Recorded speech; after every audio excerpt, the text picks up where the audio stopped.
நெஞ்சம் நிறைந்த பிரார்த்தனைகள், வாழ்த்துக்கள். அமைதி நிலவட்டும் அன்புக்குரியவர்களே, உடல் நலன் மேலாண்மை, ஹெல்த் மேனேஜ்மெண்ட் அப்படின்ற தலைப்புல இன்றைக்கு 45வது வாரத்தை நாம் தொடர்கின்றோம். 45வது வாரத்தில் நடைபயிலுகின்றோம். வந்து 4 துணை தலைப்புகள்: அழகின் சிரிப்பு, ஆரோக்கியத்தின் அழைப்பு, மனதோடு பேசுவோம், இயற்கையோடு இணைவோம். இதுல அழகின் சிரிப்புல வந்து யோக பயிற்சிகளை பத்தி பார்த்துட்டு இருக்கிறோம். இதுல வந்து குறிப்பாக வந்து ஒவ்வொரு வாரமும் வந்து யோகாவின் மூலமாக நம்மை எப்படி அழகுபடுத்திக் கொள்வது அப்படின்றதான் செய்தி. அதுல யோகாவுல எல்லாமே தான் இருக்குது. அதுக்குள்ள எல்லாமே அதுக்குள்ள வந்துருது. இன்னைக்கு அதுல என்ன அப்படின்னு சொன்னாக்க, காலை துயில் எழுதல். அப்போ யோகானா முதல்ல என்னன்னு முதல்ல புரியுதா உங்களுக்கு? மெய், மனம், பூச்சி எல்லாமே மாலை தான் ஆரம்பிக்குது. இந்த மெய் அப்படின்னாக்க உடல், மனம் என்ற மைண்ட், மூச்சுனாக்க நம்ம சுவாசம், பிரீத்திங். இது மூணையும் ஒருங்கிணைச்சு செய்யக்கூடிய எல்லா பயிற்சிகளும் யோக பயிற்சிகள். உடல் நலனுக்கான அது ஒரு பாதை. அந்த பாதையில இன்னைக்கு வந்து காலை துயில் எழுதல். நம்ம அழகாக இருக்கணும் அப்படின்னு ஆசைப்படுகின்ற எல்லோரும் செய்ய வேண்டிய வேலை வந்து காலையில வந்து துயில் எழுந்து விட வேண்டும். அப்ப எத்தனை மணிக்கு காலை பொழுது என்பது எது? சில பேருக்கு 10 மணி காலை பொழுது, சில பேருக்கு 8 மணி, சில பேருக்கு 7, சில பேருக்கு 6, சில பேருக்கு 5, சில பேருக்கு 4. இதெல்லாம் விதவிதமாக இருக்குது. நிறைய தடவை நம்ம வந்து இந்த காலை பொழுதை பத்தி பேசியிருக்கிறோம். இருந்தாலும் இந்த அழகின் தொடர்ல வந்து இந்த பேச்சை நம்ம பேச வேண்டியது முக்கியமான ஒரு நேரம். அப்ப காலையில எழுந்தா எப்படி எழுந்துக்கணும் அப்படின்னு சொன்னா, அன்றாடம் நமக்கு வந்து இப்போ வந்து காலை பொழுது எப்ப, சூரிய உதயம் எப்பொழுது அப்படின்றது நமக்கு எல்லாமே தெரியும். எல்லாருக்கும் வந்து காலண்டர் பார்க்க வேண்டியதில்ல. கூகுள் சர்ச் பண்ண தெரிஞ்சிடும் காலை பொழுது எப்பொழுது. இன்னைக்கு பொழுது நம்ம ஏரியாவுல சூரிய உதயம் எப்பொழுது அப்படின்னு பார்த்தாக்க, அது என்ன நேரமோ அதற்கு முன்பாக நாம் எழுந்திருக்க வேண்டும். எழுந்திருந்திருக்க வேண்டும். வேண்டும் இல்ல, ஏற்கனவே எழுந்திருக்க வேண்டும். நம்ம பார்த்துதான் சூரியன் உதிக்கணும். அந்த இடம் நமக்கு வந்துச்சுன்னு சொன்னா, காலை நீங்களே உணரலாம். காலை எழுந்தோன்னு எப்படி இருக்குது? 10 மணிக்கு எழுந்தா எப்படி இருக்குது? 10 மணிக்கு எழுந்துக்கணும் நிலைமையெல்லாம் நீங்க எப்படி யோசிச்சு பார்த்தா, அவங்களுக்கு வந்து இதனாலதான் காரணம் தெரியாமயே எத்தனையோ பேர் அவஸ்தைப்பட்டே இருக்கிறாங்க. கட்டாயமான இரவில் கண் விழிக்கக்கூடிய தேவை உள்ளவங்க இருக்கிறாங்க. Night duties. அப்புறம் வந்து திடீர்னு ஏற்படக்கூடிய யார் கூடயாவது அவங்களுக்கு வந்து மருத்துவமனைக்கு நைட்ல போய் கூட இருக்க வேண்டிய சூழ்நிலை, இல்ல வேற ஏதாவது பயணங்கள், எங்கேயாவது போயிட்டு வர வேண்டிய நிலைமை, இந்த மாதிரிலாம் இருக்க போகும்போது அந்த கட்டாயமாக இரவு பொழுது அவங்க வந்து கண்முழிக்க வேண்டிய கட்டாயம் இருந்திருக்கும். அப்படி இல்லைன்னா ரெகுலரா போறவங்க வந்து நைட் டியூட்டிஸ் பாக்குறவங்களுக்கு அந்த மாதிரி காலை பொழுது வந்து இது நைட் எல்லாம் கண்முழிக்க வேண்டிய கட்டாயம் இருக்கும். அதுக்கு அப்பாற்பட்டு நைட் எல்லாம் நான் முடிச்சிருப்பேன், நைட் எல்லாம் நான் ஏதாவது வேலை பார்ப்பேன், எல்லாம் வேலை எல்லாம் ஒண்ணு ஓடி ஆடி கடும் உழைப்பெல்லாம் ஒண்ணும் இல்லை, எல்லாம் மொபைலு அந்த மாதிரி வேலை தான் பார்த்துட்டு டிவி மொபைல் தான் வேலை இருக்கு நைட்ல. அப்படி இருக்க போகும்போது அந்த காலையில எழுந்துக்க முடியாது இல்லையா? அப்படி காலையில ஒரு 10 மணிக்கு எழுந்துக்கக்கூடிய உடம்பு எப்படி இருக்குன்னு சொன்னா, கடுமையான உடம்பு வலி, கடுமையான தலைபாரம், கண்ணெல்லாம் வீங்கின மாதிரி வலிக்கும். ஒண்ணுமே செய்ய முடியாது கொஞ்ச நேரத்துக்கு. செய்வ தெரியாது திகைத்து நின்றேன் அப்படின்ற ஒரு சொற்றொடர் அவ்வளவுதான் பொருந்தும். என்ன செய்யறது தெரியலையே அப்படின்னு. தூய தமிழ் பேசுறீங்கன்னு நினைக்காதீங்க. நான் வந்து அப்பப்போ உங்களுக்கு வந்து தமிழை வந்து இப்படி எல்லாம் அறிமுகப்படுத்தணும் பேசிருக்கேன். அப்போ 10 மணிக்கு எழுந்து அவங்களால என்ன செய்ய முடியும் நம்மளால இப்போ? அப்படின்ற நிலைதான் வந்து செய்வதறியாது திகைத்தல். அதுக்கப்புறம் கொஞ்ச நேரம் பொறுத்து அப்படியே அலர்ட்னஸ், அந்த விழிப்புணர்வு வரும். எழுந்து அப்படியே வந்து பாத்ரூம் போய் பல் தேய்க்கிறதுக்குள்ள போதும் ஆயிடும். அப்புறம் பார்த்தாக்க டைம் இவ்வளவு ஆயிடுச்சுன்ட்டு அவசர அவசரமா வந்து அவங்க அடுத்த வேலைகளுக்கு போக வேண்டிய கட்டாயம். வேலையே இல்லாதவங்க கூட அது வந்து அதுக்கப்புறமா என்ன பண்ணுவாங்கன்னா, அதுக்கப்புறம் இன்னும் யாரை கூப்பிடுறாங்களா, என்ன ஏது அப்படின்றது அடுத்து மொபைல் செக் பண்றது. அதாவது அட்லீஸ்ட் குறைஞ்சபட்ச வேலையா இருக்கும். அவங்களுக்கு எப்படி இருக்கும்னா, அன்னைக்கு பொழுது வரைக்கும் இல்ல ஓரளவுக்கு நல்ல உடம்பு அப்படின்னு சொன்னா மத்தியானம் வரைக்கும் அவனுக்கு கஷ்டம் இருக்கும். 10 மணிக்கு எழுந்தால் அடுத்த ஒரு 2, 3 மணி நேரத்துக்கு 2 மணி வரைக்கும் அந்த கஷ்டம் இருந்துட்டே இருக்கும். 2 மணிக்கு பிறகு அது அடங்க ஆரம்பிக்கும். ஏன்னா அதெல்லாம் கால்குலேஷன். 2 மணிக்குன்றது அதெல்லாம் வேற விரிவான செய்திகள். அந்த இடம் இப்ப நமக்கு தேவையில்லை. ஆக 2 மணி வரைக்கும் அந்த கஷ்டம் இருக்கும். 10 மணிக்கு எழுந்தால் குறைஞ்சது 2 மணி வரைக்கும். சில பேருக்கு பகல் முழுவதும், சில பேருக்கு தொடர்ச்சியாக வாழ்நாள் முழுவதும். இன்னைக்கு காலைல எழுந்துட்டாங்கன்னா அடுத்த நாள் போயிட்டே இருக்க போகும்போது எப்போதுமே கஷ்டத்தோடவே வாழக்கூடியவங்களா இருப்பாங்க. அதுக்கு இதுதான் காரணம் அப்படின்னு தெரியாமையே வாழ்ந்து கொண்டிருக்கிறார்கள். அவர்களுக்கான இந்த பகுதி. 10 மணிக்கு எழுந்தால் நமக்கு பாடி எல்லாம் பெயின் இருக்கும். ஃபுல்லா வலிக்கும். சதையெல்லாம் வலிக்கும். ஸ்கின் எல்லாம் வலிக்கும். கண்ணெல்லாம் வலிக்கும். தலையெல்லாம் வலிக்கும். மூளையெல்லாம் வலிக்கும். 8 மணிக்கு எழுந்திருந்தால் ஒரு 11 மணி வரைக்கும் அவங்களால ஒண்ணும் செய்ய முடியாது. அப்ப காலைல ஒரு 9 மணிக்கு 10 மணிக்கு ஒரு ஆபீஸ்க்கு போறவங்களுக்கோ, ஒரு காலேஜ் போறவங்களுக்கோ, ஸ்கூல் போறவங்களுக்கோ, அல்லது ஒரு வேலைக்கு கடைக்கு போய் வேலை செய்யறவங்களுக்கோ 11 மணிக்கு ஒண்ணுமே செய்ய முடியாது. உடனே அவங்க என்ன பண்ணுவாங்கன்னா, எரிஞ்சு விடுறதுதான் அவங்க முதல் வேலையா இருக்கும். ரொம்ப டென்ஷனா இருப்பாங்க. அவங்க ரொம்ப ஒரு கூலான ஒரு ஆசாமியோட இருப்பாங்க. ஆனா அவங்களால 11 மணி வரைக்கும் அவங்களால ஒரு மகிழ்ச்சியாவோ, வரவங்கள ரிசீவ் பண்றது, அவங்களுக்கு பதில் சொல்றது அப்படின்றத எடுத்துட்டு வர முடியாது அவங்களால. சரி இது 8 மணிக்கு எழுதுறவங்க. 6 மணிக்கு எழுதுறவங்களுக்கு அது கூட அட்லீஸ்ட் ஒரு 1 மணி நேரத்துக்கு வராது. என்ன வராது? விழிப்புணர்வு வராது. 1 மணி நேரம் எடுத்துக்கும். சரி. அப்போ அது கூடவே இன்னொன்னு, பகலெல்லாம் உடம்பெல்லாம் வலிக்கும், மூளையெல்லாம் வலிக்கும்னு சொல்லிட்டே இருக்க போகும்போது, கூடவே இன்னொரு என்னது? கூடுதல் பரிசு. மலச்சிக்கல். அந்த மலச்சிக்கல் அவ்வளவு சாமானியமா வராது. எனக்கு மலச்சிக்கல் அப்படின்னு ஒருத்தர் சொல்றாங்கன்னு சொன்னா, அவங்களுக்கு முதல்ல எடுக்க வேண்டிய ஆயுதம் அதுக்கு என்ன மருந்து சாப்பிடலாம்? அக்குபங்சர் தெரிஞ்சவங்களுக்குலாம் என்ன பாயிண்ட் எடுக்கலாம்னு கேட்பாங்க. மத்தபடி ஹோமியோபதி தெரிஞ்சவங்களுக்கு என்ன மாத்திரை பேர் போட்டுக்கலாம் அப்படின்னு பார்ப்பாங்க. சித்தாவுக்கு தெரிஞ்சவங்களுக்கெல்லாம் நாட்டு மருந்து, சித்தா இதெல்லாம் தெரிஞ்சவங்களுக்குலாம் திரிபலா சூர்ணம் சாப்பிடணும், விளாவரை சூர்ணம் சாப்பிடணும்னு பேர் வைப்பாங்க. இப்படியாக அந்த என்ன சாப்பிடலாம், அப்புறம் என்ன மருந்து சாப்பிட்டா சரியாயிடும், என்ன சிகிச்சை எடுத்தால் இந்த மலச்சிக்கல் நீக்கலாம்னு யோசனை பண்ணுவாங்க. மலச்சிக்கலுக்கான அடிப்படை காரணம் காலை சூரியன் உதித்த பிறகு நாம் எழுந்திருக்கின்றோம்ன்றது முதல் காரணம். சரி, அப்ப எப்ப எழுந்துக்கணும்? சூரியன் உதிப்பதற்கு அட்லீஸ்ட் குறைந்தபட்சமாக ஒரு 15 நிமிஷம் டைமாவது நம்ம முன்னாடி எழுந்திருந்தா நல்லது. கடைசி கட்டமா ட்ரெயின் கிளம்பணும்னு ஓடி போய் பிடிக்கிறது தான் சூரிய உதயத்திற்கு ஒரு 5 நிமிஷம் 2 நிமிஷம் முன்னாடி. ட்ரெயின் கிளம்பிடுச்சு, சிக்னல் போட்டாச்சு, ஓடி போய் பிடிக்கிறல எவ்வளவு ஆபத்து. டக்குன்னு உழுந்து நம்ம மாரடைப்புல இறந்து போக கூட வாய்ப்பு இருக்கு இல்லையா? ட்ரெயின் ஓடி பிடிக்கிறவங்க எல்லாம் எப்படி இவ்வளவு அப்படிலாம் ஆயிருது நிறைய நேரங்கள்ல. அப்ப அந்த மாதிரி சிக்னல் போட்டதுக்கு அப்புறமா ஸ்டேஷனுக்குள்ள அதுக்கப்புறம் வண்டி மூவ் ஆகும்போது ஓடி போய் சுத்திக்கிட்டு வண்டியில ஏறுறோமே, அது எவ்வளவு ஆபத்து. அதுதான் சூரியன் உதிப்பதற்கு ஓரிரு நிமிடங்கள் முன்பாக எழுந்திருப்பது. அதுவே அவ்வளவுன்னு சொன்னா, அதுக்கப்புறம் 7 மணி எழுதுறவங்களுக்கு, 8 மணிக்கு எழுதுறவங்களுக்கு, 10 மணிக்கு எழுதுறவங்களுக்கு எப்படி இருக்கும்? இதெல்லாம் ஆழமான செய்திகள்.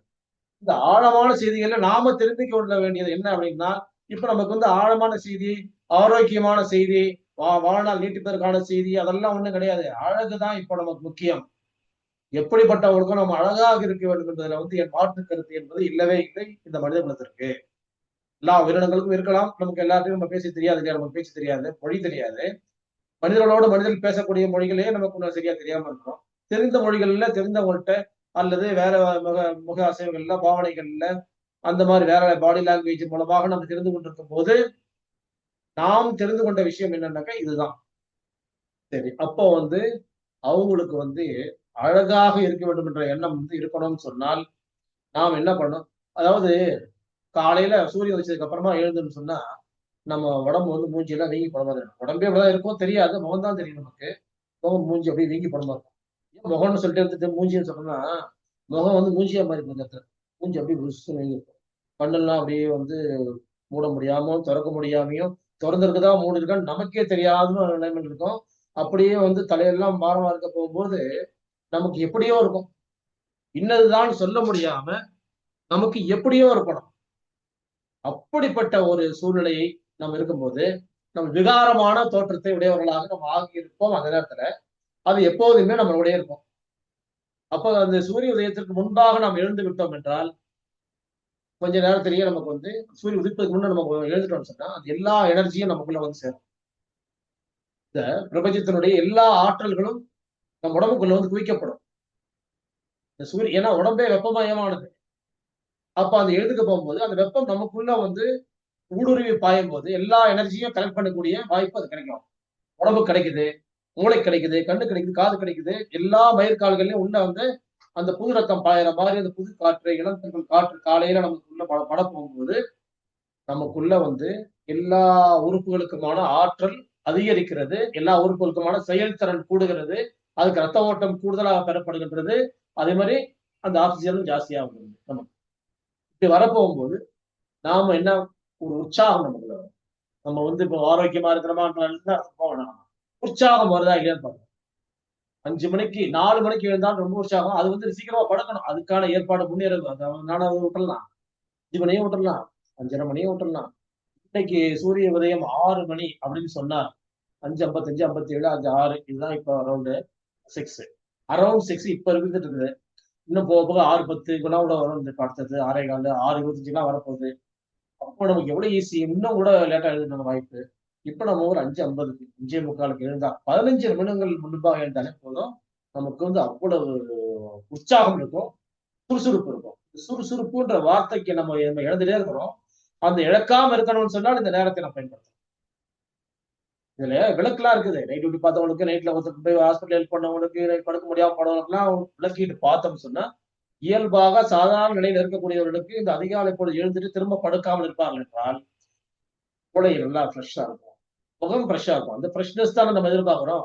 அப்போ ஃப்ரெஷ்ஷா இருக்க போகும்போது, மூளைக்கும் முகத்துக்கும் ரத்த ஓட்டம் பாய போகும்போது உற்சாகமா இருக்கணும்.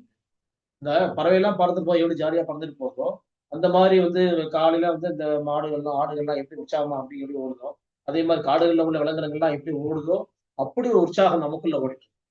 நம்ம எங்கேயும் ஓடி பார்க்கணும். யோசிச்சு பார்த்தாலே புரியும். அவ்வளவு இன்பமயமான ஒரு நேரம் இந்த காலை பொழுது. இது அழகை அழகாக்கி காட்டக்கூடிய நேரம். இந்த நேரத்த தவற விட்டு நம்ம எழுந்தோம்னு சொன்னா, நம்ம மூஞ்சி வீங்கி போனவங்களா தான் நாம் இருப்போம் கண்டிப்பா. அந்த பொழுதை நாம் வந்து அழகாக பயன்படுத்த வேண்டும் என்பதுதான் முதல் பகுதி. அழகின் சிரிப்பு.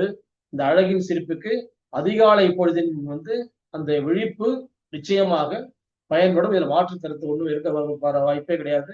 இது அனுபவபூர்வமான உண்மை. எவ்வளவோ பேர் நம்ம பார்த்து பேச போகும்போது, காலைல எழுந்துக்கிறவங்களுக்கும், லேட்டா எழுந்துக்கிறவங்களுக்கும் வித்தியாசத்த பார்க்க போகும்போது, அவங்க எவ்வளவு கஷ்டத்தோட வாழ்ந்துட்டு இருக்காங்க, எவ்வளவு பெரிய ஒரு மூட்டைய சுமந்துட்டு வராங்க அப்படின்னு சொன்னாக்க, எவ்வளவு லேட்டா எழுந்துக்கிறாங்களோ அவ்வளவும் சுமைகள், அவ்வளவு வலிகள், அவ்வளவு வேதனைகள், கஷ்டம். வெளிய சொல்ல முடியாத கஷ்டம். அவங்களுக்கே தெரியாத கஷ்டம். இதனாலவே தெரியாது. அந்த கஷ்டம் எப்படிப்பட்ட கஷ்டம் சொல்ல முடியாது. அவங்க கஷ்டத்தை உணர்வார்கள். கஷ்டத்தை பத்தி பேச்சு இல்ல. அழகாக இருக்க வேண்டும் என்றால், நாம் வந்து சூரியன் உதிப்பதற்கு முன்பாக நாம் உதிக்க வேண்டும், எழ வேண்டும் என்பதுதான் வந்து அழகின் சிரிப்பின் பகுதி. அடுத்ததாக ஆரோக்கியத்தின் அழைப்பு. இந்த ஆரோக்கியத்தின் அழைப்புன்னு வரப்போகும்போது மழைக்காலம் ஆரம்பிக்க போகுது. ஆரம்பிச்சிருச்சு. ஆரம்பிச்சிருச்சு. மழைக்காலம். புரட்டாசி, ஐப்பசி, கார்த்திகை 3 மாதங்கள் மழைக்காலம். மழைக்காலம். இப்போ மழைக்காலம் எவ்வளவு எல்லாருக்கும் ஒரு மகிழ்ச்சிகரமான காலமோ, அதே மாதிரி ஒரு ஆபத்தான காலமும் கூட. தொற்று நோய்கள் அதிகமாக நம்மளோட பரவக்கூடிய அபாயம் இருக்குது. இப்படி தொற்று நோய்களுடைய வந்து பார்க்கும்போதெல்லாம் எங்கெங்கேயோ போய் எதுக்கெல்லாம் பயந்து அதுக்கெல்லாம் வந்துட்டு அப்புறமா கடைசியில வந்து நம்ம எந்த தொற்றுல போய் பயந்துட்டு போனோம்? கொரோனா தொற்று. அப்போ அது என்ன கொரோனா தொற்று என்ன அது வைரஸ் இது? Crown like virus. அது ஷேப்பு அப்படியே மகுடம் மாதிரி இருக்கக்கூடிய ஒரு ஷேப்பு. அதுக்குடைய உயிரே இருக்கக்கூடியது ஒரு நாள். அந்த ஒரு நாள் உயிருக்கு நம்ம வந்து எவ்வளவு பேருடைய வாழ்நாள் நம்ம வந்து எடுக்க வேண்டிய சூழ்நிலை வந்துச்சு. அந்த மாதிரி தொற்றுல வந்து நமக்கு உள்ள வந்தோம்னா நோய் எதிர்ப்பாற்றல் உடம்புக்குள்ள இருக்குதுன்னு சொன்னால் அவங்களுக்கு என்ன நடக்கும்? என்ன நடக்கும்னு யோசிச்சு பாருங்களேன் நீங்க. ஒண்ணு நடக்கும். நோய் எதிர்ப்பாற்றல் இருந்துச்சுன்னா ஒண்ணு நடக்கும். நோய் எதிர்ப்பாற்றல் இல்லை என்றால் அவங்களுக்கு இது இன்னொன்னு நடக்கும். யோசிக்க முடிஞ்சதுன்னா யோசிச்சு பாருங்க. யூகிக்க முடிஞ்சால் யூகிச்சு பாருங்க. ஒன்று காய்ச்சல், இன்னொன்று மரணம். நோய் எதிர்ப்பாற்றல் இல்லைன்னு சொன்னா வைரஸ் தொற்று உள்ள வச்சுன்னு சொன்னா அது இன்னைக்கோட நாங்க போக போறோம், உடனே கூட்டு போறோம்னு கூட்டு போயிடும். அவயவா நெய் பசந்து போலான்னு போய் கூட்டு போயிடும். காத்தோட காத்தா கலந்து போகும். நோய் எதிர்ப்பாற்றல் நமக்கு இருக்குதுன்னு தெரிஞ்சா இருந்ததுன்னா உடம்புல இருந்துச்சுன்னா என்ன செய்யும்? அதனுடைய அறிகுறி காய்ச்சல். ஃபீவரிஷா இருக்குது எனக்கு ஜுரம் வந்துருச்சு, நான் அதுக்காக பேராசிட்டமால் போட்டேன், அந்த மருந்து போட்டேன், இந்த மருந்து போட்டேன் அப்படின்லாம் சொல்லும்போது நம்ம டக்குன்னு தாழ்பால்லாம் இருந்தது. இப்போ டோலோவுக்கு வந்துட்டோம். டோலோ 650.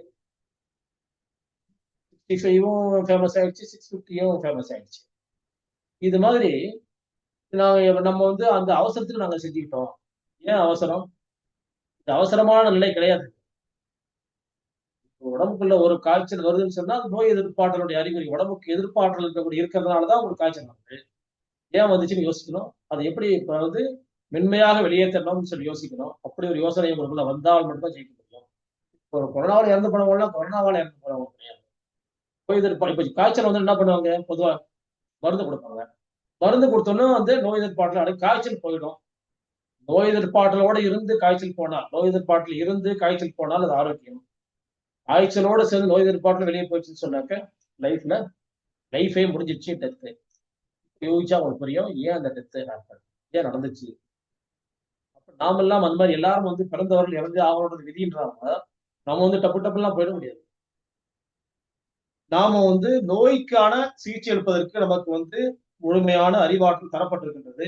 அதை சரியாக பயன்படுத்தி ஜெயிச்சு வெளியே வரணும்.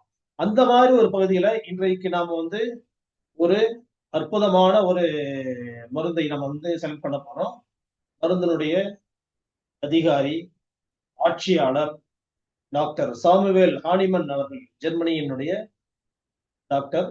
150, 170, 180, 200 ஆண்டுகள் கிட்ட ஆகும்போது அவர்கள் இந்த மருந்து கண்டுபிடிச்சு, அப்படி அவர் கண்டுபிடிச்ச மருந்துகள்ல ஒரு மருந்து காய்ச்சலுக்கு பயன்படுத்துது.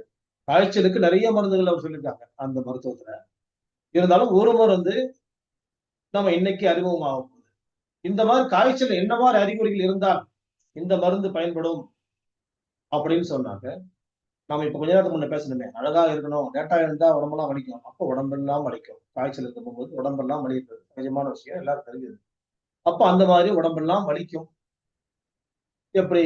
எனக்கு தலையெல்லாம் வலிக்குது, நெத்தியெல்லாம் வலிக்குது, பின்மண்டெல்லாம் வலிக்குது, கழுத்தெல்லாம் வலிக்குது, தோள்பட்டெல்லாம் வலிக்குது, நெஞ்செல்லாம் வலிக்குது, மாரெல்லாம் வலிக்குது, விழாவெல்லாம் வலிக்குது, வயிறெல்லாம் வலிக்குது, இடுப்பெல்லாம் வலிக்குது, தோள்பட்டை, முழங்கை, மணிக்கட்டு, இடுப்பு, முழங்காலு எல்லாமே வலிக்குது, சதையெல்லாம் வலிக்குது, எலும்பெல்லாம் வலிக்குது, நரம்பெல்லாம் வலிக்குது. நரம்பு எங்க இருக்குன்னு அவங்களுக்கே தெரியாது, நரம்பெல்லாம் வலிக்குது.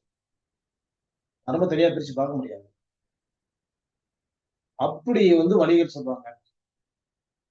சில பேர் என்ன பண்ணுவாங்க, ஜாயின்ட்டுக்கு பெயின் இருக்கு அப்படின்னு அதுல டிஃபரன்ஷியேட் பண்ணி ஸ்பெசிபிக் ஐடென்டிபிகேஷன் கொடுப்பாங்க. குறிப்பிட்டு எனக்கு இந்த மாதிரி ஜாயிண்ட்டுக்கு பெயின் இருக்கு. எந்த ஜாயிண்ட்டுக்கு? Joints, elbow joints, wrist joints, hip joints, knee joints, ankle joints, அப்புறம் இந்த எலும்பெல்லாம், இந்த ஜாயிண்ட் எல்லாம், இந்த ஜாயிண்ட் எல்லாம் வலிக்குது. வேற என்ன செய்வாங்க? திடீர்னு ஜுரத்துல ரத்தம் விழுதா, இது ஹீட் ஆயிடுச்சு, ஏதோ மாத்திரை வாங்கி போட்டிருப்பாங்கன்னு வச்சுக்கோங்க. ஜுரத்தால மூக்குல ரத்தம் வந்துச்சா இல்ல மருந்தால வந்துச்சா தெரியாது. எதனாலயோ மூக்குல ரத்தம் வந்துருச்சு. அந்த மாதிரியான அறிகுறி.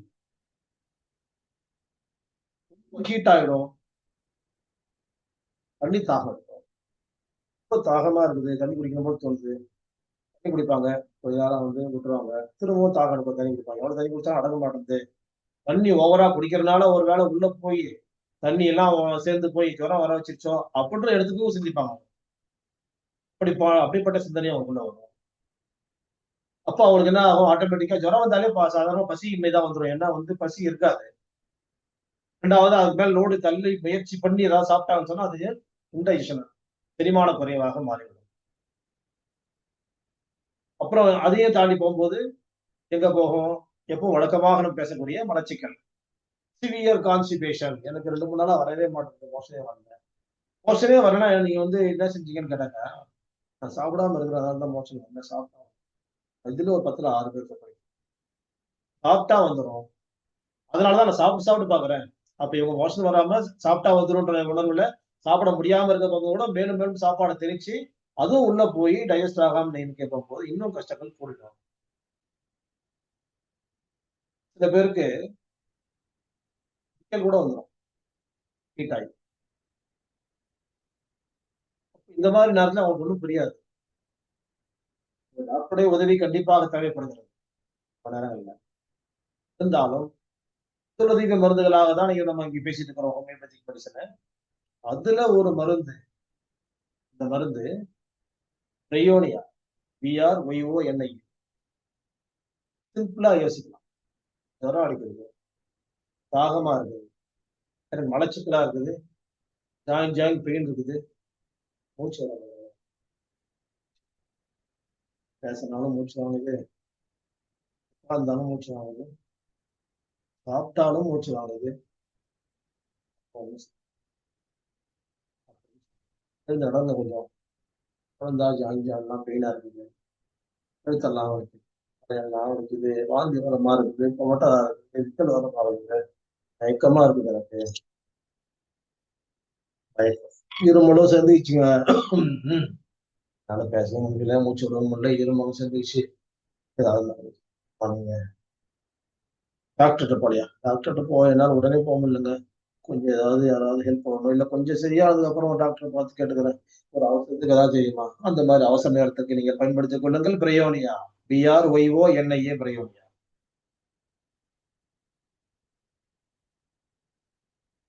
இதிலிருந்து பெறுகின்ற கல்வி அனைத்தும் டாக்டர் சாமுவேல் ஹானிமன் அவர்களுக்கும் அவரது குழுவினருக்கும் சென்று சேர வேண்டும் என்று பிரார்த்திப்போம். அவர்கள் அத்தனை பேருக்கும் இறைவன் மறைந்தவர் என்றால் மறுமையின் வெற்றியை தர வேண்டும், வாழ்வோர் என்றால் இன்மையை மறுமையின் இருதயங்களும் வெற்றி தர வேண்டும். பிரார்த்தனை நாம் எல்லோரும் மனதிலே பதிவு செய்யாமல் என்றால் இவ்வளவு ஒரு அவசரமான நேரத்தில் அற்புதமாக பயன்பட்டு தட்டி எழுப்பி உட்கார வைத்து உற்சாகமான நிலைமைக்கு மீண்டும் பழைய நிலைமைக்கு திரும்ப வைப்பதற்கு பயன்படுகிறது அப்படின்னு சொல்ல போகும்போது இதெல்லாம் ரொம்ப அபூர்வமான ஒரு செய்திகள். மருந்தில்லாத வாழ்க்கை தான் சிறப்பு. இருந்தாலும் எல்லா நேரங்களிலும் எல்லாரும் மருந்தும் இல்லாம இருக்க முடியலன்றதுனாலதான் சப்போர்ட்டிங்கா அந்த மெடிசன் பார்க்கிறோம். சரியான மருந்து நம்ம செலக்ட் பண்ணி கொடுத்தால் அதுல பக்க விளைவுகள் இருக்க போறதில்லை. செலெக்ஷன் ஆஃப் த மெடிசன் ரொம்ப முக்கியம். நீ செலக்ட் பண்றீங்க, இது வந்து இப்படிப்பட்ட நுண்ணுயிர் தொற்று, வைரஸ் பாக்டீரியா காய்ச்சலா இருந்தாலும் சரி, அது வந்து வேற என்ன டைஃபாய்டு காய்ச்சல், இப்படி ஒரு பேர் வச்சாங்க, எல்லா காய்ச்சலுக்கும் பொதுவான மருந்து முடியும். டாக்டர் சாமுவேல் ஹானிமன் அவர்களைப் போலவே லண்டனை சேர்ந்த டாக்டர் பேட்ச் அவர்கள் மனதோடு பேசுகிறார். அவர் மனதோடு பேசுகின்ற பொழுது இந்த வாழ்நாள் எல்லாம் அவரை பற்றி யாருக்கெல்லாம் அறிமுகமாகின்றதோ அவர்களுடைய மனங்கள் எல்லாம் நிறைந்திருக்கின்றார், அவர்களுடைய மனங்கள் எல்லாம் பேசிக்கொண்டே இருக்கின்றார் டாக்டர் பேட்ச் அவர்கள். அவரும் ஒரு ஆங்கில மருத்துவர் தான். அவர் வந்து மனதினுடைய போக்கை எல்லாம் புரிந்து கொண்டு அதற்கேற்ற ஒரு 38 மலர் மருந்துகளை எல்லாம் நமக்கு அறிமுகம் செய்கிறார். 37 மலர்கள் இருந்தும் ஒரு பாறையின் சுனை நீரிலிருந்தும் அவர் கண்டுபிடித்த மருந்துகள் எப்படிப்பட்ட நோயிலிருந்தும் வீழ்வதற்கு மனதின் காரணமான செயல்பாடுகளை நாம் வந்து நிதானமான போக்கியும் மகிழ்ச்சிகரமான ஒரு நிலைக்கும் நம்மை வந்து கொண்டு சேர்க்கக்கூடிய வாய்ப்பை டாக்டர் பேட்ச் அவர்கள் நமக்கு அறிமுகம் செய்கிறார். எப்பவுமே வந்து ஒரு பேக்வேர்ட்னஸ், ஒரு தொந்தரவு இருக்குது, இப்படி ஒரு தீய குணம் எங்கிட்ட இருக்குது, இதை போக்குவதற்கு இன்ன மலரிலிருந்து பெறப்பட்ட இந்த மருந்தை நாம் எடுத்துக்கொள்வோம் அப்படின்றதுதான் வந்து பேட்சில் பார்த்துட்டே வரலாம். 7 வகையான குணநலம் உடையவர்கள் அப்படின்னு கேட்டகரி பிரிக்கிறாரு. அதுல 7 7 14 முடிஞ்சு 3வது 7க்குள்ள நம்ம போயிட்டு இருக்கோம். 8 8 பிரிக்கிற மாதிரி நம்ம 7 7 பிரிச்சிருக்கிறோம். 2 7 முடிஞ்சு 3வது 7ல பயணம் போயிட்டு இருக்கோம். அது இந்த மருந்தை பத்தி சொல்ல போகும்போது இதுல வந்து தீய ஒரு குணங்கள் இல்லாத ஒரு மருந்து. இந்த மருந்துக்குரியவர் வந்து தீய குணங்கள் மிக மிக மிக குறைவா இருக்கும். யாருக்குமே உண்மை இல்லைன்னு சொல்லிட முடியாது, பட் லீஸ்ட் குறைந்த அளவு தீங்குடையவர்களாக இருப்பாங்க. அதாவது மனிதன் பலவீனமாக படைக்கப்பட்டவன், திருக்குறான் சொல்லக்கூடிய ஒரு செய்தி. அந்த பலவீனங்கள்ல மிக மிக அது பலவீனத்தையே பலவீனப்படுத்தக்கூடிய அளவிற்கு மன வலிமையுடையவர்கள். அப்ப இவங்களுடைய குணநலங்கள் எப்படி இருக்கும் அப்படின்னு சொன்னா, டாக்டர் பேட்ச் அவருடைய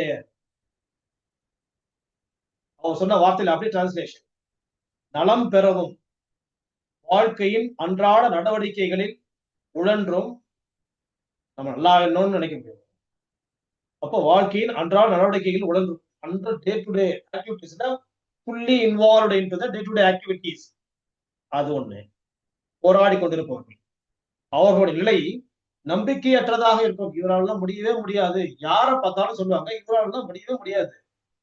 எல்லாருடைய ஒட்டுமொத்தமான கருத்தும் இவரால முடியாமே ஒரு வேலையை பார்த்துட்டு பாரு அப்படின்ற ஒரு சென்டென்ஸ் அவரை பார்த்தோம்னா அவங்க மனசுல ஒதுக்கி வாய்மொழியா சொல்லுவாங்க. அப்படிப்பட்டவர்கள் இவங்க. இருந்தாலும் விடாப்பிடியாக மாறி மாறி துயரங்களை எதிர்த்து போராடும் நிலை இவரிடத்தில் காணப்படும் சொல்றார் பேட்ச். அடுத்தது தன் கடமையை ஆற்றவும் பிறர்க்கு உதவும் இயலாதவாறு தமது நோய் துன்பம் வருந்துவதால் தம்மை தாமே நொந்து கொள்ளும் நிலை. இவர் தன்னைத்தானே நமக்கு அடுத்தவங்களுக்கு ஹெல்ப்ப முடியலையே,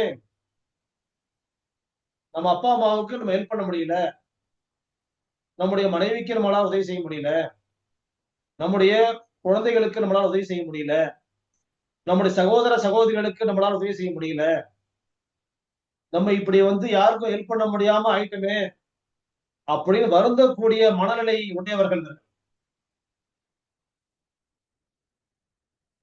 முயற்சியையும் நம்பிக்கையும் இழக்காமல் பெரும் துன்பங்களை எல்லாம் எதிர்த்து போராடி கொண்டே இருக்கக்கூடியவர்கள் அப்படின்னு சொன்னார் பேச்சர். அப்போ இது எப்படின்னா கம்ப்ளீட்டா இறை வணக்கத்தை பத்தி பேச போகும்போது நபிகள் நாயகம் சொன்ன ஒரு விஷயம்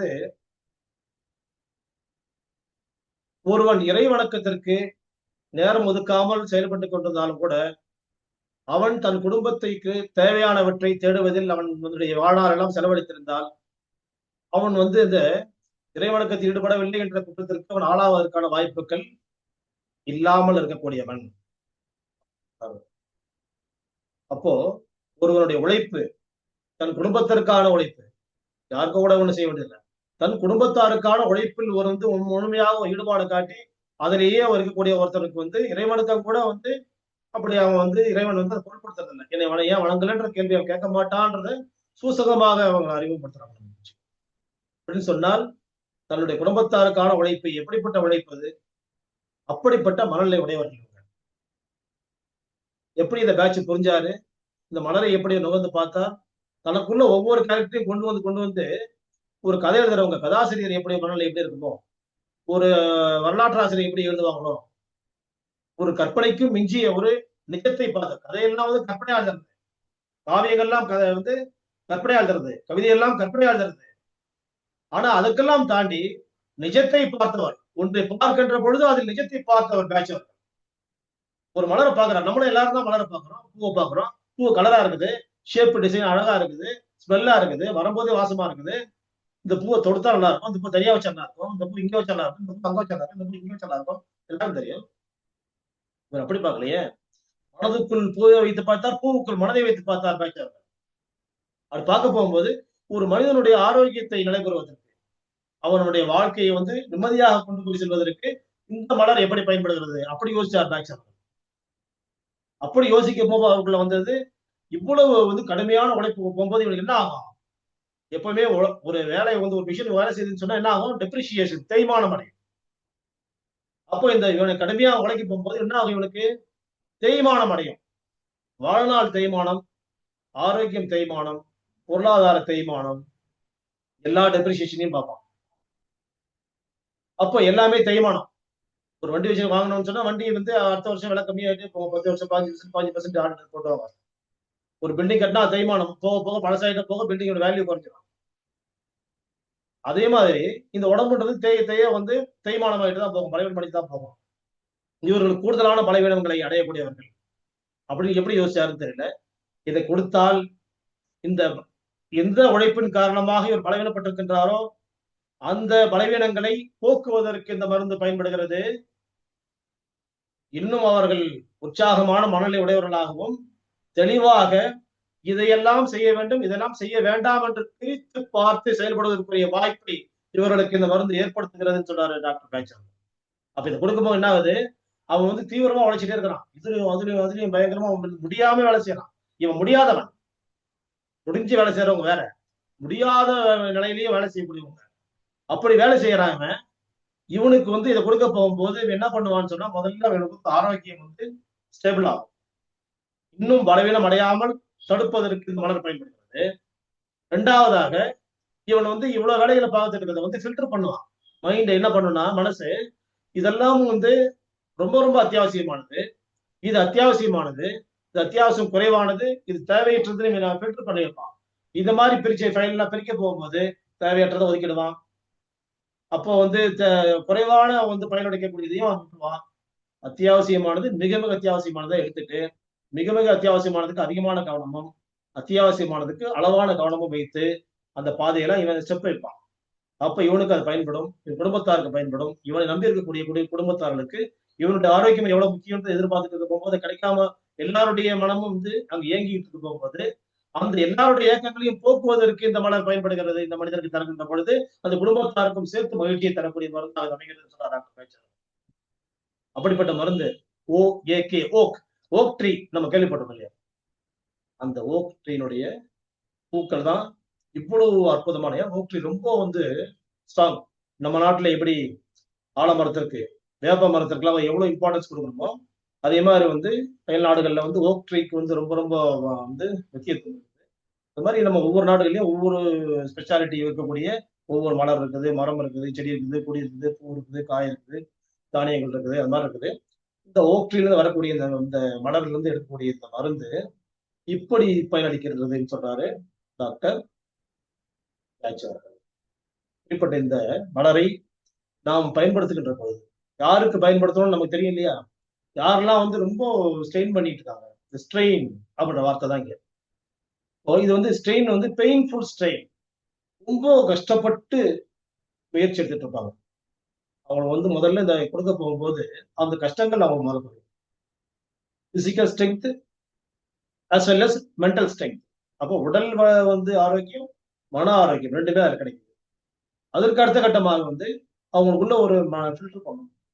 இதெல்லாம் வேணாம், உங்களோட ஏத்திக்க வேணாம், இதை விட்டுருவோம், இதை அப்புறமா பார்த்துக்கலாம், இது இப்ப செய்யணும், இதை இன்னைக்கு செய்யணும், இதை இப்பவே செய்யணும். அப்ப நாளா பிரிச்சுக்கணும். இப்பவே செய்யணும்ன்ற ஒண்ணு, இன்னைக்கு நாளைக்கு செய்யணும்ன்ற ரெண்டு, அப்புறமா பார்க்கலான்றது மூணு, வேணவே வேணான்ற நாளா பிரிச்சு என்ன பண்ணுவாங்க, ஒரு சுமையை குறைச்சிடுவாங்க, ஒரு சுமையை ஒத்தி வச்சிருவாங்க. 4 மடங்கு இருக்கக்கூடிய வேலையை 2 மடங்கு ஆக்கிடுவாங்க. 2 மடங்குல ஒண்ணு வேகத்தை காட்டுறதுக்கு ஒண்ணு ஸ்லோவா செய்யும். அப்போ அந்த உடல் ஒத்துழைக்கும். நம்முடைய மைண்டுடைய வேகத்துக்கு உடம்பு ஒத்துழைக்காது இல்லையா? நம்ம வந்து வண்டி ஓட்டு போறோம்னு வச்சுக்கோங்களேன், இன்னைக்கு நம்முடைய மைண்ட் எவ்வளவு கிலோமீட்டர்னா கிலோமீட்டருக்கு அளவே இல்லை, மைண்டுக்கான கிலோமீட்டருக்கு அளவே இல்லை. வண்டி எவ்வளவு கிலோமீட்டர் போகும்? இப்போ கார்னு வச்சுக்கிட்டாக்க நார்மலா வந்து எவ்வளவு ஓட்டலாம்னா 80 ஸ்பீட் ஓட்டலாம், 80 கிலோமீட்டருக்கு ஓட்டலாம்னு சொல்றாங்க. 100, 120, 140 வரைக்கும் இப்ப போயிட்டு இருக்கு. ஆனா மைண்ட் எவ்வளவு? இன்னைக்கு வந்து நம்ம கன்னியாகுமரிக்கு வந்து ஒரு 700, 600, 700 கிலோமீட்டர் போயிட முடியாதான்னு தான் மைண்ட். இங்கதான் டெல்லிக்கு வந்து ஒரு எவ்வளவு 1500 கிலோமீட்டர்ல போகலாம், மும்பை போகலாம், கல்கட்டா போகலாம். நம்ம மைண்ட் இப்பவே போயிடணும். இப்பவே இன்னொரு 5 நிமிஷம் பொறுத்து இல்ல, இப்பவே என் மைண்ட் அவ்வளவு வேகம் பண்ணி கொடுக்குமா? டூ வீலர் அப்படித்தான். கிலோமீட்டர் 50 கிலோமீட்டர் போகுதுன்னா நம்ம வந்து 140 கிலோமீட்டர்ல அந்த பைக் எல்லாம் வந்துச்சு. அந்த மாதிரி ரைட்டு சைக்கிள் நடக்கிறோம். நடக்க போகும்போது இங்க இருந்து ஒரு 500 மீட்டர், இந்த 1/2 கிலோமீட்டர் நடக்கிறதுக்கு நமக்கு வந்து ஒரு 3 நிமிஷம் ஆகுதுன்னு வச்சுக்கோங்க. மைண்ட் என்ன பண்ணும், ஒரு நிமிஷத்துக்குள்ள போயிட முடியாது அப்படின்னு மைண்ட். நம்முடைய மைண்டுடைய வேகம் வந்து இவ்வளவு வந்து கோடி மடங்கு வந்து வேகம். அதுக்கு உடம்பு ஒத்துழைக்குமா? உடம்பு ஒரு வாகனம், நமக்கு வந்துட்டு இருக்கிற ஒரு வெஹிக்கிள். அந்த வெஹிக்கிள் ஒத்துழைக்குமானா ஒத்துழைக்காது. அந்த வெஹிக்கிளை பக்குவப்படுத்தி தருவதற்கு இது போன்ற மலர்கள் பயன்படுகிறதுன்றது அவர் யூகித்திருக்கின்றார். அதை வந்து செயல்படுத்தி பார்த்துக்கிறார். சாப்பிட்டு பார்த்து நம்ம உடம்புல ஏற்கனவே என்ன மைண்ட் இருந்துச்சு, சாப்பிட்டதுக்கு அப்புறமா என்ன மைண்ட் வருது, இது இன்னாருக்கு பயன்படும், அதை வந்து தொகுத்து எழுதுறார். எழுதி வைத்ததன் காரணமாக இந்த மலர் நமக்கு அறிமுகமானது. இந்த மலர் எந்த மலருக்கு பயன்படுகின்றதோ அந்த மலருக்கு தந்து பயன்பெறுவோம் அப்படின்றதுதான் டாக்டர் பேட்ச் அவர்கள் சார்பாக நம்ம பேசுகிறோம் செய்தி. இறுதியாக இயற்கையோடு இணைவோம். இந்த இயற்கையோடு இணைவோம் அப்படின்ற பகுதி வந்து எவ்வளவு வந்து ஒரு உயர்தரமான பகுதி அப்படின்னு சொன்னா, இந்த பகுதி வந்து முதல்ல வந்து நமக்காக. ஆனா நான் எப்படி பேசிட்டு இருக்கிறோம் அப்படின்னு சொன்னால், பிறக்கக்கூடிய குழந்தைகளுக்கு பெற்றோரின் நோய்களும் பரம்பரை நோய்களும் இல்லாத குழந்தைகளாக பிறக்க வைப்பதற்கான வாய்ப்புகளை தருகின்ற பகுதியாக தான் இந்த அக்குபஞ்சர் பிரஷருடைய புள்ளிகளை நாம் பேசிட்டு இருக்கிறோம். ஆனாலும் கூட எங்க இருந்து போகுது? நம்ம எங்க இருந்து போகுது? நம்மகிட்ட இருந்து தான் போகுது. அப்ப யாருக்கு முதல்ல ஆரோக்கியம் கிடைக்குதுன்னு சொன்னா நமக்கு தான் கிடைக்கும். யார் இதை செய்கிறார்களோ அவ்வளவுதான் கிடைக்கும். ஒரு ஆசிரியர் டீச் பண்றாரு, ஒரு வாத்தியார் ஒரு சொல்லிக் கொடுக்குற விஷயம் சொல்லித்தாரு, முதல் பெயின் அவருக்கு தான் வரும். அப்புறமா தான் அந்த மாணவர்களுக்கு போய் சேரும். முதல்ல அந்த மருந்தை எடுக்க போகும்போது, பயிற்சி எடுக்க போகும்போது யார் செய்யறாங்களோ அவங்களுக்கு போகும். அதுக்கப்புறமா அதை தொடர்ந்து எங்கெல்லாம் போகுதுன்றதுதான் இந்த ஆய்வு. எங்கெல்லாம் போகுது? இது நமக்கு வந்து ஜெனடிக் மேட்டர் உள்ள போகுது. ஜீன்கள் மூலமாக டிஎன்ஏ, ஆர்என்ஏ மூலப்பொருள் உள்ள போய் நம்ம வந்து பரம்பரை நோய்கள் ஒருத்தருக்கு இருக்குமானால் அதை நீக்குவதற்கு பயன்படுகிறது. அதே மாதிரி பெற்றோரின் நோய்கள், ஏன் பரம்பரை நோய்கள் பெற்றோர் நோய்கள் எந்த டிஃபரன்ஸ்ன்றதை அப்பப்ப பேசிதான் இருக்கிறோம். மறந்துடுவோம். ஏன்னா 45 வாரம் போயிருக்கு இல்லையா? முதல்ல 5வது வாரத்தை பேசுனதுலாம் ஞாபகம் இருக்காது. அப்ப நம்ம வந்து திரும்பவும் அதே பேசினா கூட அப்படியான்னு கேட்கக்கூடிய கூட இருக்கிறாங்க. ஆனா நம்ம பகுதியில இருக்கவங்க அப்படி இல்லை. எல்லாருமே ரொம்ப ஆர்வமா இருக்கிறதுனால ஒவ்வொரு பகுதியும் அவங்க திரும்ப பாக்குறாங்க. அதெல்லாம் நமக்கு புரியுது. அதனாலதான் வந்து புது புது செய்திகள் மட்டும் தரோம். எத்தனையோ இடங்கள் என்ன பண்றாங்கன்னா, நிறைய எபிசோட்ஸ் போயிட்டு இருக்கும்போது பழைய செய்திகளை திரும்ப ரிப்பீட் பண்ணிடுறாங்க. எங்கேயுமே ரிப்பிட்டேஷன் கிடையாது. ஏன்னு சொன்னா நீங்க எல்லாமே அலர்ட்னஸ் மட்டும் இல்ல, ஆர்வமுடையவர்களாக இருக்கிறார்கள். இதை பார்க்கணும். குறைவான நபர்களா இருந்தாலும் கூட ஆர்வத்தோட பாக்குறாங்க, ஆர்வத்தை உள்வாங்குறாங்க, செயல்படுத்தி பார்க்கணும் முயற்சி எடுக்கிறாங்க. இது மிகப்பெரிய வெற்றி தான் நமக்கு. அதனாலதான் வந்து நம்ம என்ன செய்யணும்னா, இது வந்து ஒரு புது புது செய்தி மட்டும் தான் கொடுத்துட்டே இருக்கிறோம். சரி, இப்போ வந்து நம்ம இந்த பகுதியில ஒரு ஒரு இடத்தையும் அழுத்த போகும்போது ஒவ்வொரு உறுப்புகளுக்குள்ள போகுது. அப்ப முதல்ல நம்ம என்ன பண்ணோம்? ஜெனிட்டல் ஆர்கன்ஸ்குள்ள போனோம். அப்ப ரத்த ஓட்டத்துல கலந்து இது என்ன செய்யுதுன்னு சொன்னாக்க, ஆண், பெண் இனப்பெருக்க உறுப்புகளுக்குள்ள போகும்போது, அவங்களுக்குள்ள இனப்பெருக்க உறுப்புகள உள்ள அந்த உள்ள ஏதாவது இன்ஃபெக்ஷன்ஸ் இருந்தா அதுவும் போயிடும். அது செயல்பாடு குறைவா இருந்தா அதுவும் போயிடும். எல்லாமே சரி பண்ணி, நார்மலா வந்து அவங்களுக்கு ஸ்ட்ரென்த் குடுக்கக்கூடிய இடமா இருக்கும். 1. அதுக்கப்புறமாக அவங்க வந்து இப்ப அவங்கன்னா யாரு? ஒரு தம்பதிகள், குழந்தை இல்லாத தம்பதிகள். அல்லது திருமணம் புரிந்துகளுக்கு ஏற்பாடு செய்து விட்டவர்கள், நிச்சயதார்த்தம் செய்து விட்டவர்கள். இல்ல இவ ஏற்பாடுக்கு யாரை செய்யலாம் என்று பேச்சுவார்த்தை நடத்திக் கொண்டிருப்பவர்கள், அல்லது தேடிக் கொண்டிருப்பவர்கள். யாரா வேணாலும் இருக்கலாம். அப்படியே திருமணம் ஆகிட்டா கூட புதிய மணமக்கள் வந்து ஒரு 4 மாசம் 5 மாசத்துக்கு இந்த பயிற்சி எடுத்ததுக்கு அப்புறமா நார்மலா வந்துட்டோமான்றதை புரிஞ்சுக்கிட்டு அதுக்கப்புறமாக வந்து இந்த கருவை உருவாக்கம் செய்வதற்கான ஏற்பாடுகள் செய்வதற்கு சிறப்புன்றது இன்னொரு பக்கம் இருக்குது. இருந்தாலும் கூட நீண்ட காலம் வந்து குழந்தைகள் இல்லாம இருக்கக்கூடியவங்களுக்கு வந்து இந்த புள்ளிகளை வந்து பயன்படுத்தி பயன்படுத்தி அவங்க முதல்ல அவங்க ஹெல்த்தை வந்து மெயின்டைன் பண்ணணும். அதுக்கப்புறமா வந்து அந்த கருவுக்கு தானா இன்னமும் தனியா போக வைக்க வேண்டாம். தானாவே போயிடும். எங்க அழுத்தினாலும் அது அவங்களுக்கு போகும். அந்த ஜெனடிக் மேட்டர் மூலமா என்ன ஆகும்னா, அந்த கருவுக்குள்ளேயும் போயிடும். கரு உற்பத்தி ஆகும்போது இந்த விந்தணுக்களுக்கு மூலமா உள்ள போயிடும். அந்த கருமுட்டைக்குள்ள போயிடும். அந்த கரு உருவாகும் போது அந்த கருவுக்குள்ளேயும் போய் பதிவாயிடும். அது பறக்க போகும்போது அந்த மழலைக்குள்ளேயும் அது உள்ள வந்துடும். அது பரம்பரை நோய்கள் எதுவாக இருந்தாலும் அதிலிருந்து அப்புறப்படுத்தும்.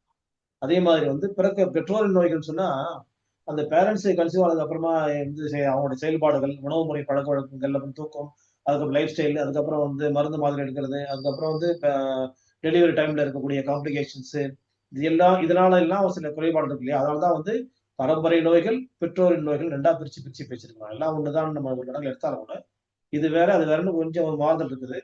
இது எதுவாக இருந்தாலும் இந்த பயிற்சியின் மூலமாக இதை வெற்றி அடைய முடியும்ன்றதுதான் வந்து நம்ம வந்து தொடர்ந்து சொல்லிட்டு இருக்க ஒரு விஷயம். அப்படி பார்க்க போகும்போது இன்றைக்கு வரக்கூடிய இந்த புள்ளி வந்து நுரையீரல் புள்ளி. இந்த நுரையீரல் புள்ளி அப்படின்னா என்னன்னா, ரெஸ்பிரேட்டரி ஆர்கன்ஸ்னா சுவாச மண்டலம். நுரையீரல் மட்டும் இல்ல, மூக்குல ஆரம்பிக்குது, அப்படியே வந்து தொண்டை பகுதி வருது, மூச்சுக்குழல், அதுக்கெல்லாம் இந்த பக்கமா நுரையீரலுக்குள்ள போய் கோடிக்கணக்கான அறைகள் இருக்குது, ரூம்ஸ் இருக்குது. ரூம்ஸ் எல்லாத்துக்கும் போகும். சரி, அது மட்டும் தான் போகுமா? வேற எங்க போகும்? ஒவ்வொரு உயிரணு, செல்லுன்னா தெரியும் இல்லையா? ஒவ்வொரு உயிரணுவும் சுவாசிக்குது. ஒவ்வொரு உயிரணுக்கும் சுவாசிக்கும் தன்மை இருக்குது. சுவாசிக்கும் உறுப்பு இருக்குது அதுக்குள்ள. ஒவ்வொரு உயிரணுக்கும் போகுது. நுரையீரலுக்குள்ள ஒண்ணு போச்சுன்னு சொன்னா, ஒவ்வொரு உயிரணுவும் உயிரணு எல்லாம் எங்க இருக்குது? உடம்பு. அதெல்லாம் சேர்ந்துதான் உடம்பு. ஒரு ஒரு மண்ணை தனியா எடுத்து பார்க்க முடியாது இல்லையா? அந்த மாதிரி. அப்ப எங்க இருக்குது? எப்படி உணர்றது? ஒவ்வொரு மயிர்கால்களும் ஈஸியா நம்ம ஐடென்டிஃபை பண்ணலாம். ஒவ்வொரு மயிர்கால்களும் ஒரு செல்லுன்னு நம்ம இமேஜின் பண்ணிக்கலாம். ஒவ்வொரு மயிர்கால்களுக்கும் இந்த கத்தி நுரையீரல் புள்ளியை நம்ம வந்து லேசா தொடங்கும்போது இது மூக்குல உள்ள பிரச்சனை ஆரம்பிக்குது, தொண்டை பகுதி, மூச்சுக்குழல், நுரையீரல். அது மட்டுமல்லாமல் உடலின் எல்லா மயிர்கால்களிலும் அந்த எனர்ஜியை கொண்டு போய் சேர்க்குது. ஒரு இடத்தை தொட்டா இவ்வளவு இடங்களுக்கும் போகுது, உடம்பு முழுக்க போகுது. இவ்வளவு பெரிய வாய்ப்பு நம்ம கையில இருக்குது. ஏன் பயன்படுத்தி பார்க்க கூடாது? எத்தனை நாள் பயன்படுத்தி பார்க்கிறோம்? டாக்டரை தேடி ஓடிடும். எத்தனை பேர் ஹாஸ்பிட்டல்லையே கதியா வாழ்நாளெல்லாம் வாழக்கூடியவங்க, தங்களுடைய செல்வங்கள் எல்லாத்தையும், வேலை வாய்ப்பு எல்லாத்தையும் இழந்துட்டு ஹாஸ்பிட்டலா கடந்து காணாம போயிடுறாங்க. அவங்க எல்லாம் இருக்கிறாங்க. அதுக்கப்புறம் எப்பயாவது அப்பப்போ நான் சுகர் மருந்து சாப்பிட்டுக்கிறேன், நான் பிபிக்கு மருந்து சாப்பிட்டுக்கிறேன், கொலஸ்ட்ரால் சாப்பிட்டுக்கிறேன், தைராய்டு சாப்பிட்டுக்கிறேன். இருந்து என்னால வெளியே வர முடியாதுன்னு நினைக்கிறவங்க, பேசுறவங்க எத்தனை பேர் இருக்கிறாங்க? சொல்றவங்க எத்தனை பேர் இருக்காங்க? இந்த மருந்து நிறுத்திட்டு அவ்வளவுதான் அப்படின்னு பயமுறுத்தக்கூடிய எவ்வளவு பேர் இருக்கிறாங்க? நம்ம ஒருத்தர் நிறுத்துறோன்ற ஆர்வம் இருந்தா கூட அந்த பயமுறுத்தலை பார்த்தோன்னே அவன் மறுபடியும் மருந்து சாப்பிட ஆரம்பிச்சிருக்காங்க. அப்ப தீர்வு இல்லாம எவ்வளவு பேர் இருக்கிறாங்க? இப்போ எவ்வளவு எளிமையா இருக்குது. சும்மா ஒரு விரலை கொண்டு போய் இன்னொரு கையில உள்ளங்கையில ஒரு இடத்துல தொட போறோம். தொட்டால் இவ்வளவு, தொட்டால் சுகம், எவ்வளவு பெரிய சுகம். என்ன சின்ன விஷயமா என்ன? ஒரு நுரையீரலை யாராவது உற்பத்தி பண்ண முடியுமா? இல்ல ஒரு மூக்கை உற்பத்தி பண்ண முடியுமா? இல்ல ஒரே ஒரு மயிர்காலை உற்பத்தி பண்ண முடியுமா? முடியாது. அவ்வளவுக்கும் எனர்ஜி ஒரே ஒரு புள்ளியில இருக்க போகும்போது அந்த ஒரு புள்ளியை தொட்டு பார்த்தாதான் என்ன? அதுல நீங்க அலோபதி வேணாம்னு சொல்லிட்டு ஆயுர்வேதா போனாலும் சரிதான், நீங்க யுனானி மெடிசன் போனாலும் சரிதான், சித்தா போனாலும் சரிதான், ஹோமியோபதி மெடிசன் போனாலும் சரிதான், இல்ல யோகா பயிற்சியிலேயே நான் வாழ்றேன்னு சரிதான் சரிதான், இல்ல நான் அக்குபஞ்சர்லாம் தான் போவேன், நான் வேலைக்கு போக மாட்டேன், அவர் தான் போயிட்டு இருக்கிறோம் அப்படின்னு சொன்னாலும் சரி, ஏன் வரீங்க? செஞ்சு பார்த்து கரெக்ட் ஆகிட்டே வந்தீங்கன்னா அடுத்த வரது வர போகும்போது நீங்க ஆரோக்கியத்துல வருவீங்க. அடுத்த இடம் என்ன அடுத்த இடம் என்னன்றதை நம்ம டிஸ்கஸ் பண்ண போகும்போது அங்க மேல மேல போயிட்டே இருக்கலாமே. ஒரே இடத்துக்கு சம்மதம் இருந்து ஏன் நிக்கணும் நம்ம? எப்பவுமே நான் நோயாளி, நீ டாக்டர், அந்த கான்ட்ராக்ட் தேவையில்லை. டீச்சர் ஸ்டூடெண்ட் கான்ட்ராக்ட் கூட வந்துட்டு இன்னும் நான் என்ன செய்யணும், இன்னும் நான் எனக்கு எப்ப சரியாகும்னு டாக்டர் கூடாது. டாக்டர் கேட்கலாம், டாக்டர் கிடையாது. நீ எப்ப படிப்ப? நான் படிச்சுக்கிறேன், படிக்கலையா இதே கிளாஸ் தான் நீ ரிப்பீட் பெண்டிங் மேட்டர். அப்படிதான் இது. இதுதான் நமக்கு இயற்கை அறிமுகப்படுத்திருக்கு. அந்த வாய்ப்பை நாம் எப்படி பயன்படுத்தாம என்ன செய்யறது? எவ்வளவு பெரிய வாய்ப்பு, ஏன் பயன்படுத்தல? தப்பு நம்ம கையில இருக்குது. இன்னைக்கு கையில எடுக்கலாம், ஏற்கனவே எடுத்துட்டோம், பாதியில விட்டுட்டோம். சரி பரவாயில்ல, இன்னைக்கு கூட தான் ஆரம்பிக்கலாமே. இன்னைக்கு பிறந்தோம்னு நினைச்சுக்கோ, இன்று புதிதாக பிறந்தோம், இன்னைக்கு ஆரம்பிக்கிறோம், இப்ப ஆரம்பிக்கிறோம், இல்ல நாளைக்கு காலைல ஆரம்பிக்கிறோம், நைட்டு ரெஸ்ட் எடுத்துக்கலாம். இவ்வளவு நாளா ரெஸ்ட் எடுத்துட்டோம், இன்னும் கொஞ்சம் நல்லா ரெஸ்ட் எடுத்து நீங்க நைட்ல நல்லா தூக்கி வச்சுட்டு நாளைக்கு காலையில ஃப்ரெஷ்ஷா ஆரம்பிக்கலாம். தப்பே கிடையாது. இல்ல 2 3 நாள் வேலை எல்லாம் இருக்குது, எல்லாம் டைட் ஒர்க் எல்லாம் முடிச்சிட்டு 3 நாள் கழிச்சு ஆரம்பிங்க. எப்ப ஆரம்பிச்சாலும் அப்ப இருந்து பயனளிக்கக்கூடியது அந்த பள்ளிகள். அற்புதமாக பயனளிக்கக்கூடியது. செயலிழப்பதற்கு முன்பாகவே நாம் செயல்பாட்டை நிலைநிறுத்திக்கணும். அப்படிப்பட்ட ஒரு பயனுள்ள புள்ளிகள் அக்குப்ரெஷர்.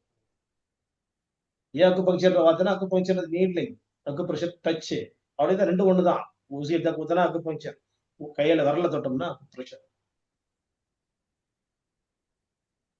அப்ப நாம எவ்வளவு எளிமையான விஷயத்த எவ்வளவு புறந்தள்ளி இதுக்கு இம்பார்ட்டன்ஸ் இல்லாம என்னமோ அதுக்கு பதில் இது அப்படின்ற மாதிரி வச்சுட்டு இருக்கிறோம்னு சொன்னால் பயன் நம்ம கையில தான் இல்லை. நம்ம யூஸ் பண்ணி பார்க்காம இருக்கிறோம். நம்ம கிட்ட எல்லா ஆயுதங்களும் இருக்குது.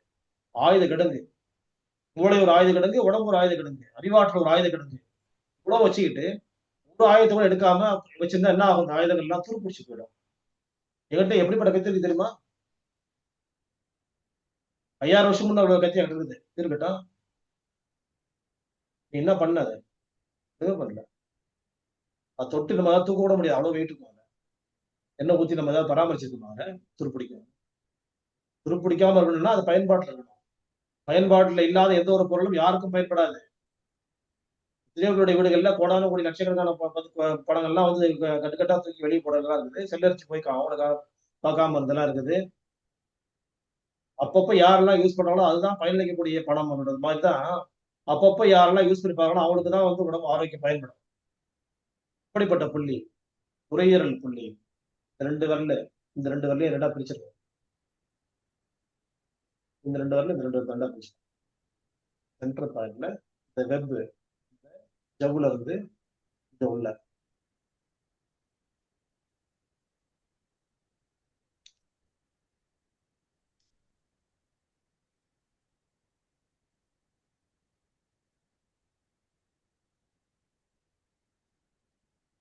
நுரையீரலுக்கான புள்ளி. கொஞ்சம் லேசா அழுத்தம், உள்ள அழுத்தம். இப்படி அழுத்த போகும்போது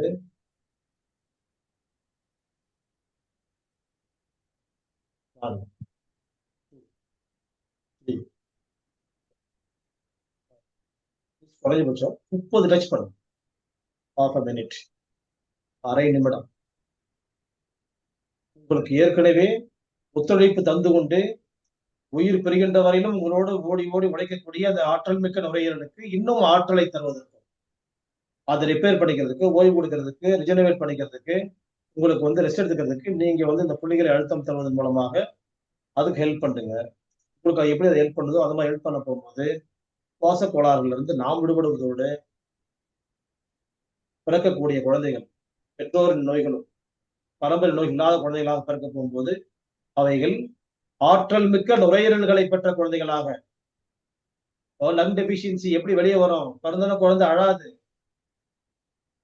அழணும், ஃபர்ஸ்ட் மோஷன் போகாது, போகணும் என்றால் இந்த புள்ளிகளை யாரெல்லாம் அழுத்தம் கொடுத்து விட்டு கருத்தரித்து குழந்தை பெறுகின்றார்களோ அவளுக்கு இந்த ஒரு செயல்பாடு நார்மலான ஸ்டேட்ல இருக்கும்.